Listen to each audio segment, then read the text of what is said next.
Halo semuanya, balik lagi di Nanotech Indo bersama gue Giar. Sesuai judul di video kali ini gue mau ngebahas Poco X3 GT, sebuah smartphone 4 jutaan yang baru aja dirilis sama Poco Indonesia pada tanggal 19 Agustus 2021 kemarin. Video unboxingnya juga udah tayang di channel ini, bisa kalian cek aja. So, setelah semingguan lebih pakai HP ini, berikut ini adalah reviewnya dari sudut pandang gue. Oh iya, sebelum lanjut, gue mau ngasih tahu ke kalian kalau channel ini ngebahas tech, review, gadget, dan segala bentuk konten yang berkaitan dengan teknologi. Jadi kalau kalian tertarik, jangan lupa buat subscribe dan aktifin juga lonceng notifikasinya, supaya kalian dapat notifikasi kalau misalnya channel ini ada video baru. Jadi Poco X3 GT ini punya dua varian, 8128 dan 8256. Untuk unit yang gue review ini adalah yang varian 8128, harganya beda sekitar 400 ribuan. Untuk 8128 ini gue dapet harga PO di 4,2 juta. Buat link pembeliannya kalian bisa cek aja di kolom deskripsi di bawah. Siapa tahu kalau kalian mau beli. Untuk warnanya sendiri dia ada Wave Blue, Stargaze Black, dan Cloud White kayak unit gue ini. Langsung aja mulai dari desain. Poco X3 GT ini punya desain cover belakang yang bermotif garis-garis gitu, yang ada teksturnya. Jadi ketika dipegang itu nggak licin dan berasa ngegrip gitu di tangan.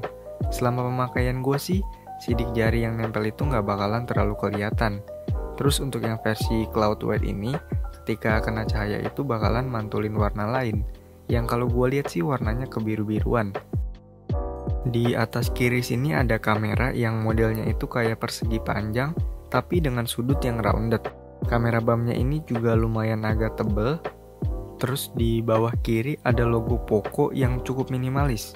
Cukup lah buat naruh identitas HP ini tanpa harus ngerusak desain dari HP ini sendiri.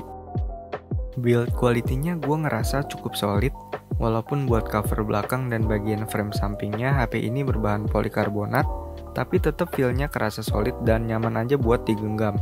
Buat beratnya sendiri ada di 193 gram. Lumayan ringan, tapi buat ketebalan dari HP-nya sih gue ngerasa biasa aja. Nggak bisa dibilang tipis banget, tapi yang nggak tebel juga. Mungkin karena bagian kamera bumnya yang cukup tebel tadi sih, jadi gue ngerasa HP ini nggak terlalu tipis.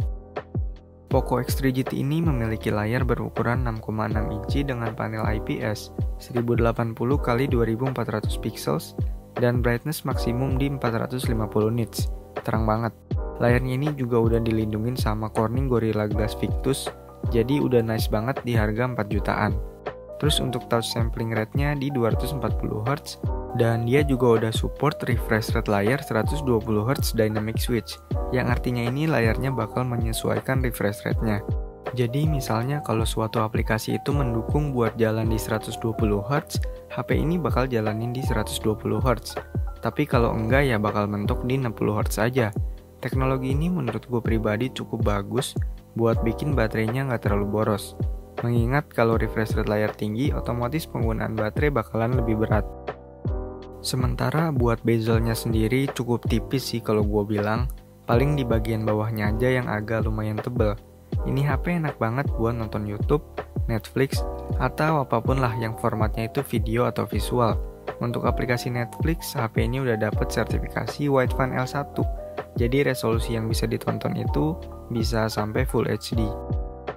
Warna yang dihasilkan juga cukup bagus, ditambah resolusi yang udah Full HD Plus dari HP ini bikin gambar lebih tajam lagi. Panel IPS-nya ini gue rasa sih yang bagus punya ya. Soalnya kan panel IPS itu setahu gue juga ada tipe-tipenya lagi. Ibaratnya ada yang grade B dan ada yang lebih bagus lagi grade A. Terus ini pertama kali gue juga ngerasain pakai HP dengan refresh rate layar 120Hz. Bener-bener kerasa smooth banget ketika lagi scroll-scroll timeline sosmed ataupun ketika lagi browsing. Tapi emang masih terdapat beberapa aplikasi yang cuma mentok di 60Hz aja. Salah satu contohnya sih saat videonya diupload, aplikasi YouTube masih mentok di 60Hz. Lumayan kerasa sih bedanya sama 120Hz. Di bagian bawah HP ini terdapat mikrofon, port charging USB Type-C, dan sebuah speaker.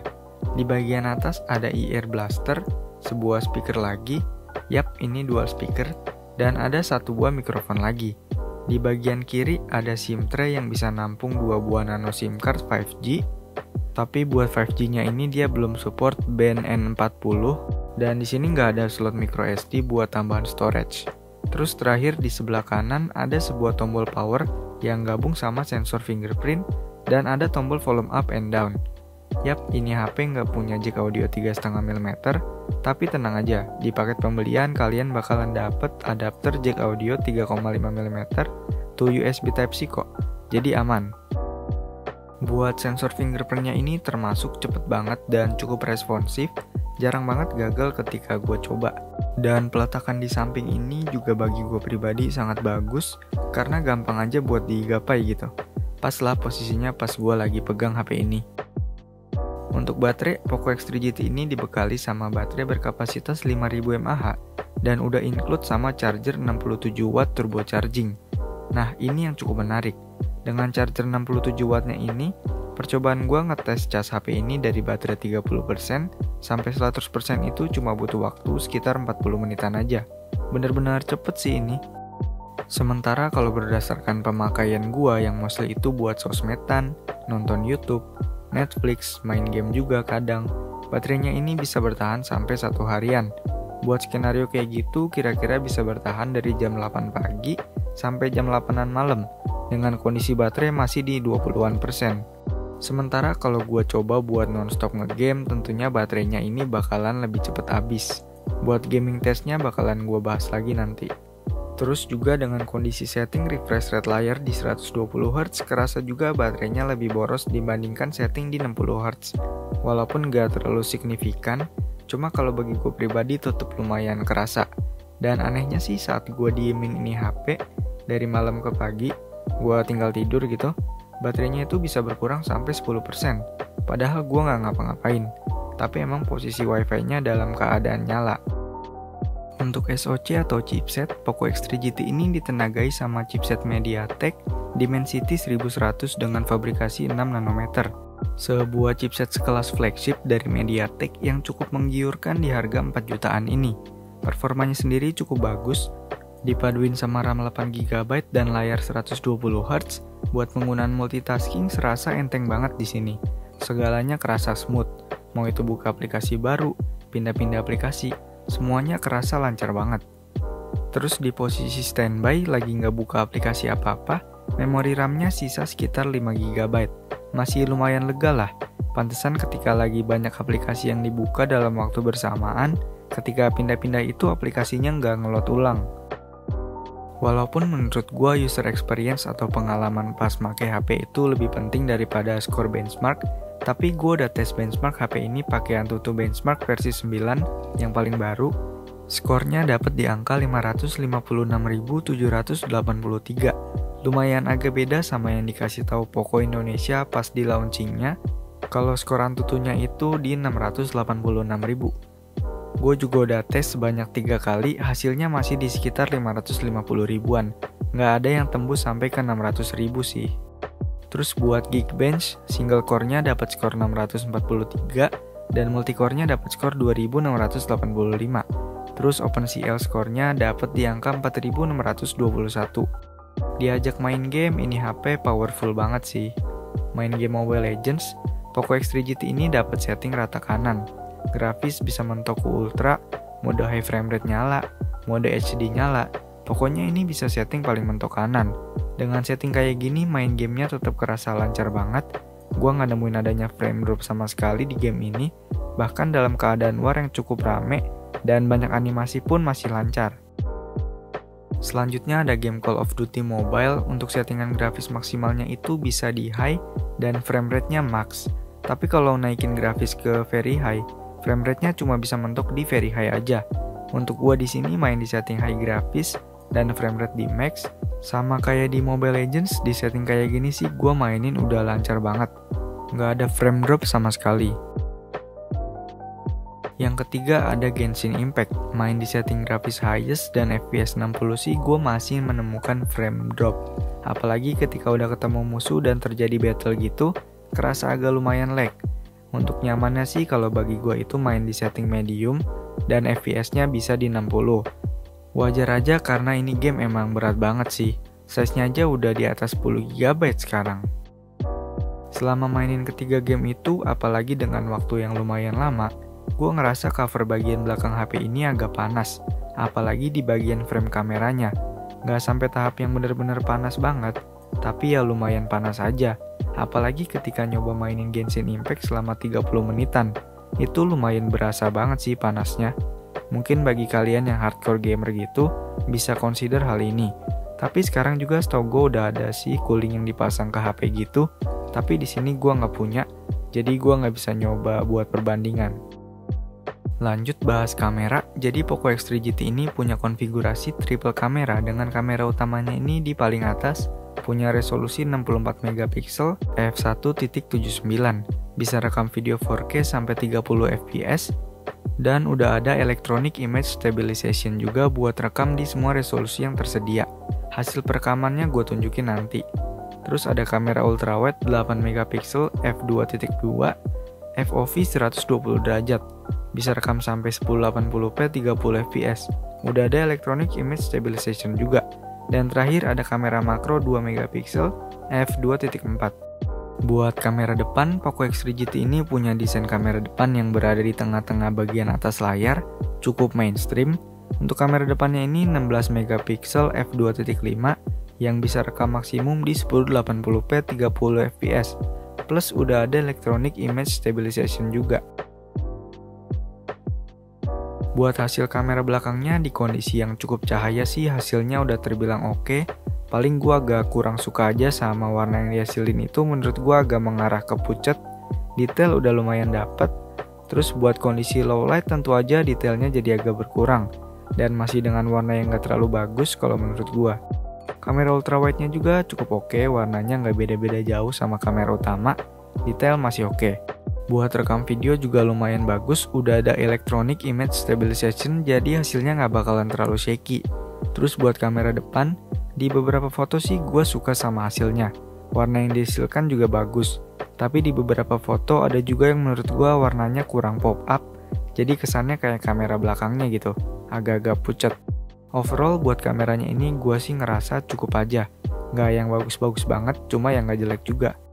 Hasil-hasil fotonya bisa kalian lihat juga dari tadi dan nilai aja sendiri. Kira-kira menurut kalian udah oke atau masih kurang?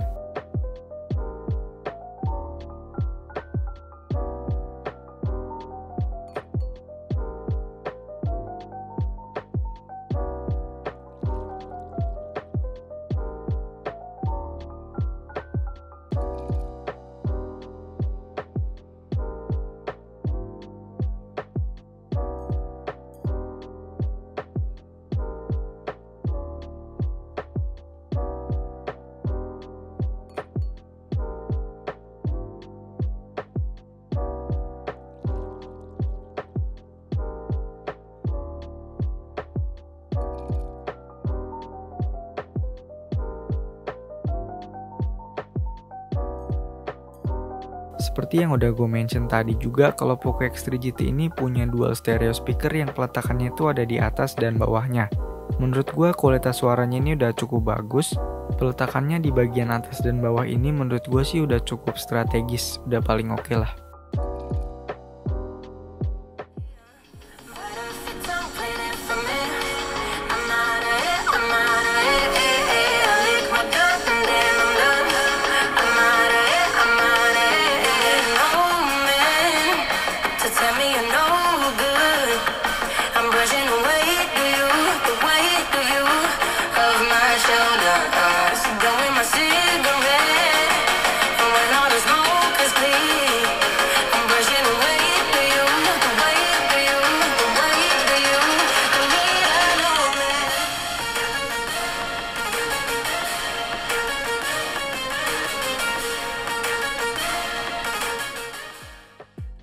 Oke, kesimpulannya Poco X3 GT ini adalah HP yang bagus, chipset ngebut, performa oke, diajak buat multimedia layarnya juga udah mantep. Pengalaman pakai HP lebih nyaman lagi dengan refresh rate layarnya yang udah 120Hz. Tapi ya sesuai judulnya, tentu masih ada kekurangannya menurut gua. Yang tadi sempat gua mention, kalau buat ngegame Genshin Impact lumayan lama itu lumayan berasa panas bagian cover belakangnya dan frame kameranya juga. Ya sebenarnya bukan cuma Genshin Impact aja sih, ketika main game lain kayak Mobile Legends dan COD Mobile pun dengan setting yang paling mentoknya rata kanan, menurut gua suhu HP-nya ini agak lumayan panas. Terus kekurangan lain yang buat gua itu buat kameranya warnanya agak sedikit pucat. Tapi buat HP seharga 4,2 juta, menurut gua Poco X3 GT ini adalah salah satu HP yang worth to buy sih. Silahkan aja kalau kalian mau beli. Ya walaupun harganya agak deket-deketan sama Poco X3 Pro dan juga Poco F3, kalau gue sih bakalan pilih HP ini karena lebih baru aja, simple. Oke, segitu dulu aja buat video kali ini. Terima kasih buat kalian yang udah nonton. Jangan lupa like dan subscribe kalau suka sama videonya. Dislike kalau nggak suka. Tinggalin komentar kalau ada saran, pertanyaan, atau apapun. Dan sampai ketemu di video selanjutnya.